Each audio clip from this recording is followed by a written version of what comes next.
கண்ணுல பிரச்சனை எல்லாமே இப்ப சரியாக போகுது. அப்போ ஒரு கான்பிடென்டான ஒரு கமிட்மெண்ட் இந்த காலகட்டத்துல கொடுப்பாரு. சோ 7ஆம் இடத்துல குரு வரும்போது நல்ல கணவர் அந்த அமைவது சூப்பர். இப்ப திருமணம் அப்படின்னு ஒரு விஷயம் நீங்க எடுத்துக்கிட்டீங்க அப்படின்னா இந்த 2026ல திருமண பாக்கியம் முதல்ல சூப்பரா வரப்போகுது நம்மளுடைய மகர ராசி மற்றும் லக்னக்காரர்களுக்கு தான்.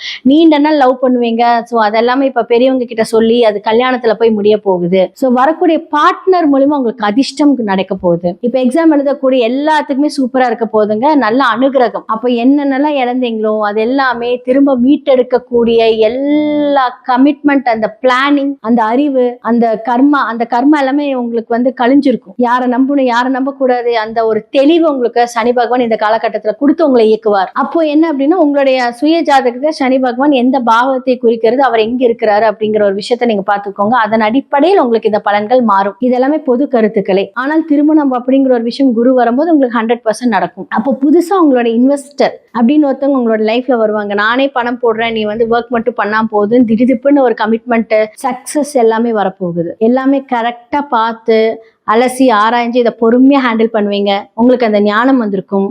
அதன்படி உங்களுடைய இந்த கர்மா கழிந்து ஒரு நல்ல ஒரு நியூ பர்சனா நிற்பீங்க. உங்களுக்கு லைஃப்ல எல்லாமே ரொம்ப நல்லா நடக்க போகுது. இனி வரும் காலங்கள்ல எதுவா இருந்தாலும் அலசி ஆராய்ஞ்சு அதை கரெக்டான அந்த கமிட்மெண்ட்டை கொண்டுட்டு போனீங்கன்னா